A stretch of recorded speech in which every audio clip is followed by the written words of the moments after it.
Let's talk about this game. The Legend of Heroes Trails of Cold Steel. This is an interesting one, and it was the first game I played in the Trails series.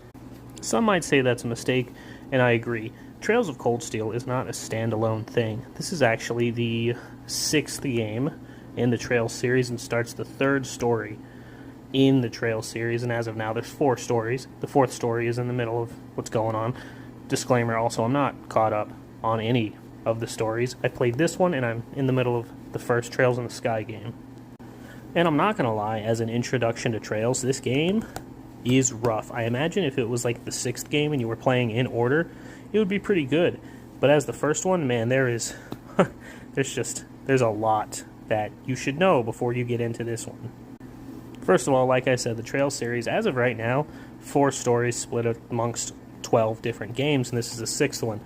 I recommend starting with Trails in the Sky if you're going to start anywhere, because this game likes to do a lot of things where it talks about things that happened in the previous 5 games, just kind of casually, and if you didn't play those games, you're going to miss those references for sure, and I'm sure I missed a ton of them, because I haven't gone back and played all of them, again, on Sky 1, right?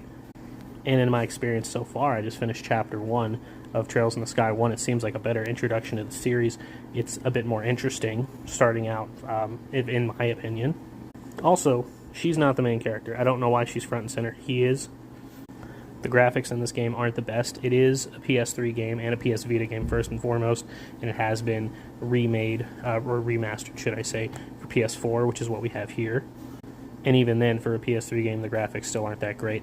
The music, on the other hand, is really good. Like, most RPGs, you'll see JRPGs. Music is nice. I like it. Combat mechanics, too, are also pretty good.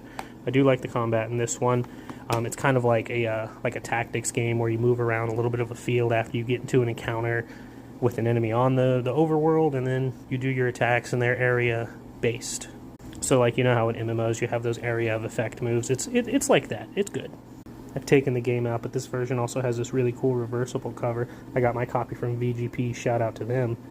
Enough yapping. The biggest issue with this game is that it's 90% build up, and it doesn't get interesting until the very last second. And then everything picks up in the second game. So, like, shit hits the fan at the very end of this game, and then that's it. Go play the second one, which I started, and then I was like, you know what, let me go back to Sky so that I can understand more of these references and what's going on. Luckily, there's a handy fast-forward feature that makes traversing the overworld a lot faster. But unfortunately, as a standalone game, I'm going to have to give this a 5. It's not that great, honestly. It's a lot of build-up for not much payoff.